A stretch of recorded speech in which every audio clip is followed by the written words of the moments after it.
Hey there, and welcome back to Human Nature. I'm Jamie Clements. I'm Louis Blake. And in this episode, we're going to be reflecting on our last conversation with Maya Raichura, talking about all things visualization, some of our insights, takeaways, and reflections. And then we're just going to have a bit of a catch up about what's going on in each other's lives. We'll have a recorded coffee bromance date, see what's going on. So I loved the conversation with Maya. She's an incredible mind, really knows what she's all about. And I think one of the big things I took away is her clarity and confidence. She's a very clear speaker, clear thinker, and communicator. And as far as I love meeting people who are a walking embodiment of their area of practice, because she talks the talk and walks the walk. And I think that's so key with the wellness world, because there are a lot of people who perhaps aren't doing that. So I think that was the first insight for me. Was there anything for you that really stood out? It was a reminder for me to think about perhaps the smaller opportunities to practice visualization on a regular basis, as opposed to the more macro things, right? So I think for me, I do make space for visualization around big goals. In terms of like priming smaller scenarios day to day, something that perhaps I don't think about much. So when she talked about arriving here and visualizing, walking in with confidence, like that micro activity. Yeah.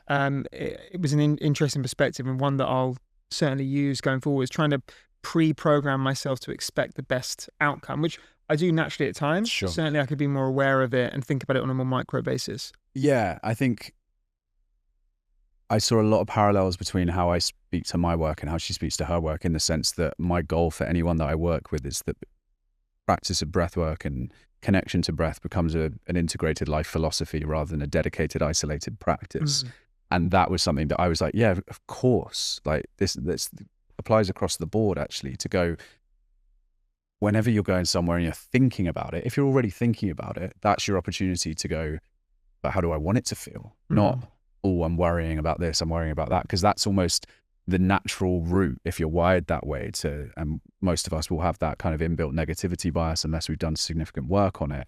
So actually sitting into that, okay, well, if I'm thinking about this, how can I think about this in a way that's going to support how I really want to feel in that situation or with whatever it is that's coming up? You made a really good point about stillness as well, which I think is maybe a step before thinking about how do I visualize.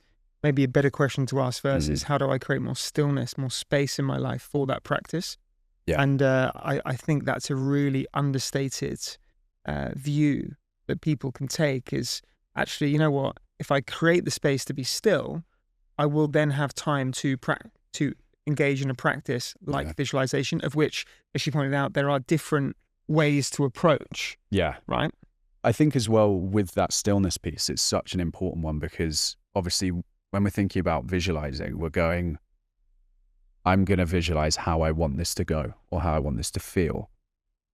Often if someone is in this overstimulated, chronic stress state, they're fundamentally disconnected from their intuition, but also what they want. So actually you can't visualize. Yeah, good point. Without that stillness as the foundation. So I think if I was going to nail down one kind of key takeaway, I think it's laying that foundation of pausing intentionally, with intention, on purpose, with purpose, connecting to that stillness to then facilitate that connection to the feeling or the thing that you're. Have you read a book called The Master Key System? No, I've heard it's come up a lot in conversation though. Yeah, it's probably the best, maybe not the best, the most impactful book I've ever read. I read it when I was about 18 or 19. And I heard it because the lady that wrote The Secret, she read that book and she'd referenced it as being the original inspiration for The Secret. And it was written over 100 years ago. And essentially it's written in the structure of, I think, 20-something chapters. And each chapter is a numbered sentence from like 1 to 18, 1 to 20. And it's almost like a workbook on how to visualize and manifest, sentence by sentence. And at the end of each chapter, there's a task. And it trains you to improve your ability to visualize in a very practical sense. So I'll give you an example. Like it could say, and it doesn't literally say this, I'm just paraphrasing because I can't remember the exact, but it says, end of chapter 3, for example, sit, imagine a sphere. Now cut that sphere in half. Now draw a green line through it. Now, so Mhm. you're training your mind's Tools. ability to actually visualize. Because you say someone visualize what you want, they're like, well, I can't even build a Yeah. picture in my mind's eye, right? So it's a very like practical tool. And I was thinking about that when she was speaking about how I approach visualization now. If I take the long lane as a project, for example, it's easier for me now we've got the location. But now we've got the location, I can sit in my morning meditation and think, the farm is going there. It's going to look like, it's going to smell like this. I can see myself walking through it. And I just reinforce that every day when I think about it. Yeah. And when I'm on site, I then see that as well. Yeah. And it's been really powerful to kind of attach that on a regular basis. I want to ask you, how do you use it? I think that really resonated with me in the sense that I do think I have used it enough intentionally in the past that it has begun to become something that I naturally go towards. Almost like a subconscious. Yeah, like Yeah. I'm on my way. I went to a like sort of networking dinner the other night with a lot of really incredible people. Very grateful to be there. And on the way there, without having to give it too much thought, I was like, I could be nervous right now. I could be on edge. I could be tentative, but I know how that permeates into the energy around me, and that's not how I want to be showing up in this space. So just sitting with how do I want to feel, and it might not be exactly that, but to be able to walk confidently into a space, bring that energy. The quote that I love is on this is, be the thermostat rather than it's hard to say, the thermostat rather than the thermometer. Yeah. So set the temperature rather than read the temperature of the room. Like you can embody that in the micro moments and kind of the macro moments. So I think it has become kind of a bigger underlying principle for me, is just to how I connect to how I want to feel in certain moments. And certainly in my work, like I think we're probably similar in the sense that I'm a vision person. I'm a big picture person. I like to create. I view myself very much as a creative in my work. I like bringing things from nothing into something, and it's an inherent part of that creative process of just going, an event, it's in my mind's eye. How am I going to bring that to life, and what do I want that to really feel like for people? I think within that, I use a huge amount of analogy in my work, but also in my life, because that helps me understand and really picture clearly the feeling, because I think the feeling's the important thing for me. It's like, okay, what is that really going to feel like rather than look like? And sometimes the feeling can inform the picture. So there's an event concept that I'm working on at the moment where I want to blend music, live music, with breathwork and stillness and silence. And all I had in my head was this sense of this almost nostalgia for a time I was never a part of. It was like 60s and 70s where people are just sat around. You might do a bit of meditation. You might listen to some music. It's just a nice vibe. It's not a ticketed event where everyone's a little bit stiff and a little bit uptight. It's not a gig. It's not a session. It's just like a gathering of people. And so that was the energy. I was just sat in that place. I was like, yeah, this is exactly what I want it to feel like.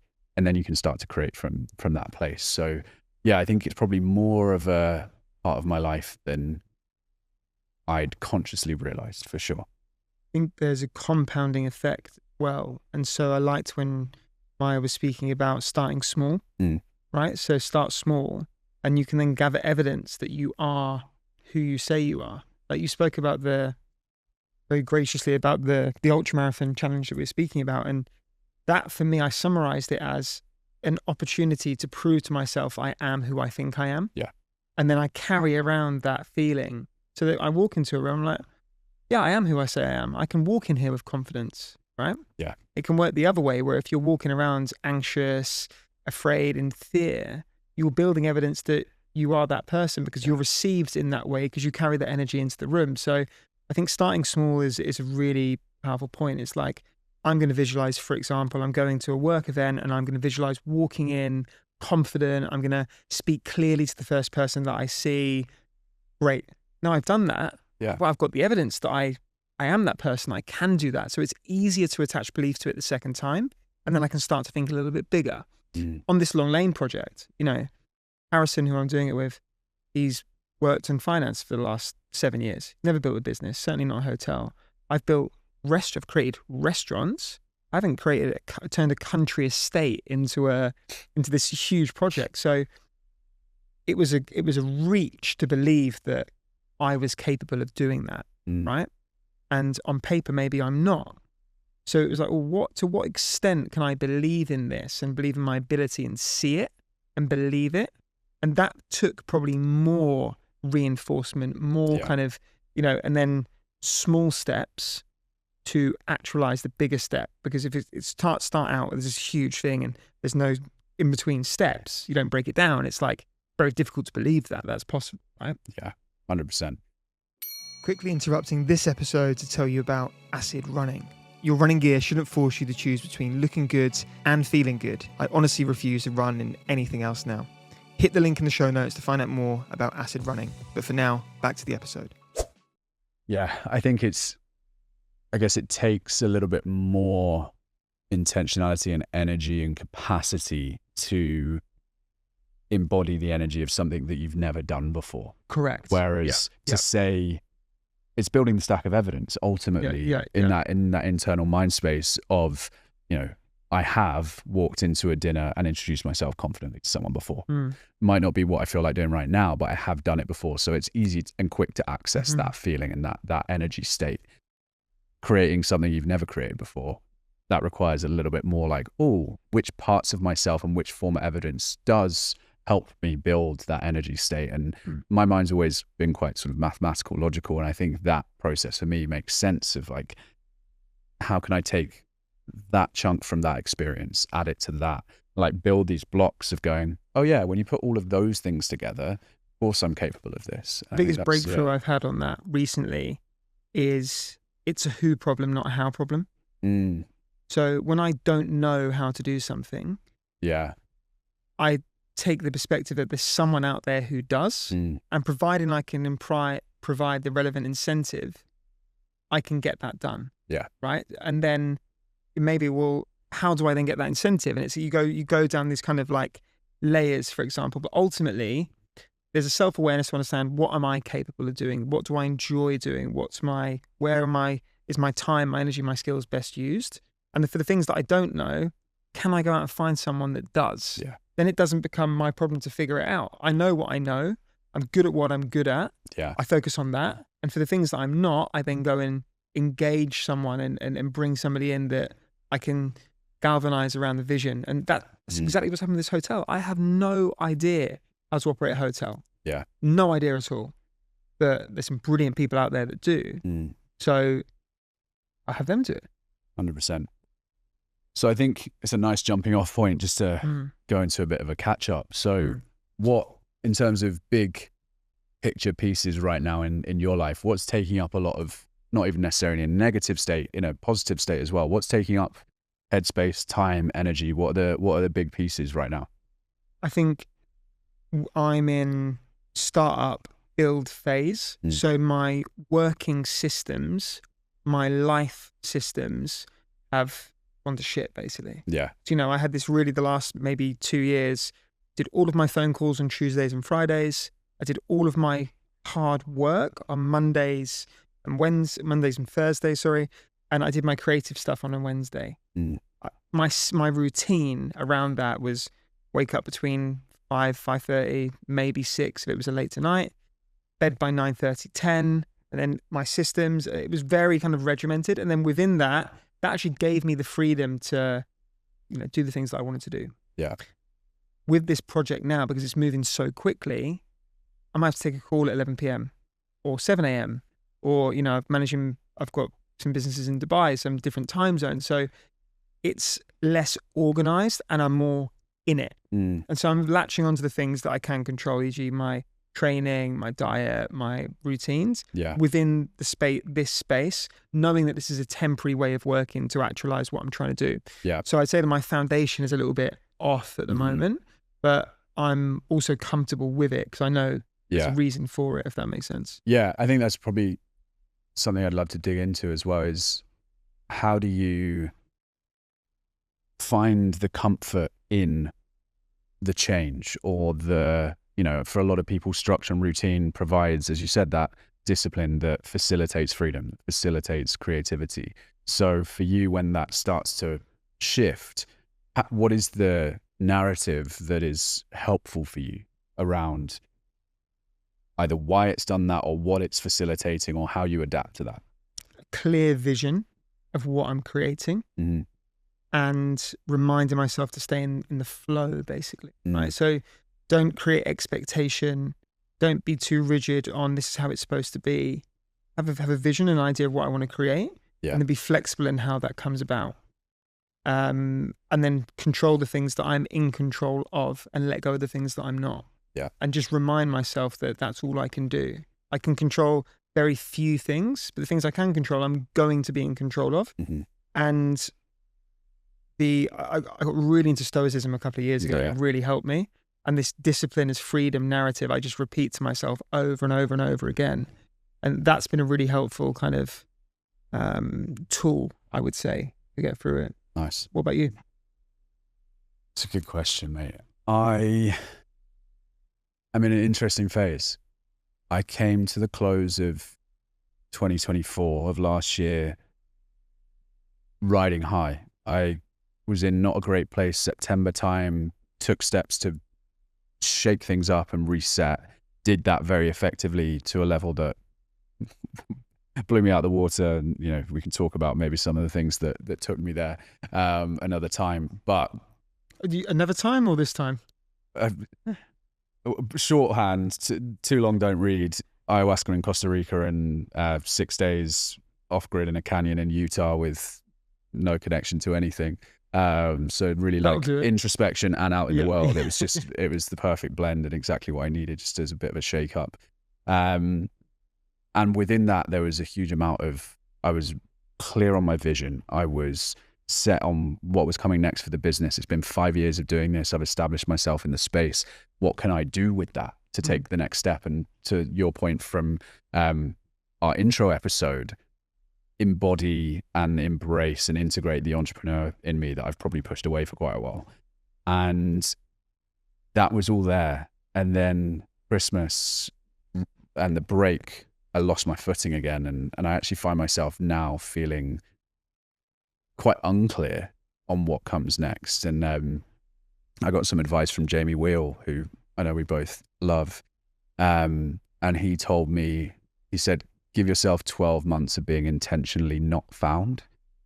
So not grasping onto false certainty of like, this is exactly where I'm heading and this is how I'm going to do it. And getting too fixed in that focus, because you then get blinded to the other possibilities that might present themselves. And so that's what I'm trying to embrace right now, is actually going from a place of, oh, like I thought I had that clarity, to now going, I don't feel sure of that at all. And how do I find comfort within that uncertainty, within that not foundness? And similar to what you've shared there, you know, it's been more life stuff than work stuff that has supported me in that. So I never stop talking about jiu-jitsu at the moment. And that's been such a big part of me and the last 6 to 9 months of my life, and providing me a lot of respite from ups and downs in my work life and personal life. I would just say that speaks to as well the fact that it's never too late to try out new practices. Yeah. Right. Like we often think that, oh, I didn't start that when I was a kid, so I can't do it. I've never done that before. I'm not sure. But these practices that we can come up, there's always time and space to uncover new practices that resonate. And you'd be amazed at stuff that's out there that you pick up. Like, I wish I would have known about this sooner. Yeah. And I think what I find fascinating is also timing. Timing has to be right from both sides. And it's something like that. I went to a trial BJJ class 3 years ago. Came out and I was like, I don't understand the hype. I don't get it. I remember you saying that to me because I'd been doing it a little while then. I remember you saying it to me. Yeah. Yeah. And I went to Gracie's and I just, for whatever reason, didn't enjoy it. And I now look at that and I go, it just wasn't the right time for me. Yeah. You know, as with all of these things that we're going to be discussing in wellness, they're right for some people. They're not right for other people. They're not right for some people right now, but they might be in 6 months, a year, 2 years. And so that for me, I think has been fascinating to go back into it. And now I'm full convert, you know, I'm obsessed over it. And yeah, it's given me a lot. That's sort of my stable base right now is my training, it's my jiu-jitsu, it's reading. I'm reading a huge amount. I'm down like a Zen, Buddhism, and non-dual philosophy rabbit hole at the moment, and that really speaks to me in my mind. And yeah, just trying to embrace a bit of uncertainty and not quite knowing. I think I've done a very good job of being very clear on where I've been going the last 5 years, and now there's a bit of instability, and I'm doing my best to freak out but trying not to, and leaning on my practices. And I think that's the big theme right now. I think speaking to practices, very easy to have practices when everything's going well. Yeah. But the time you need them is when things aren't going so well.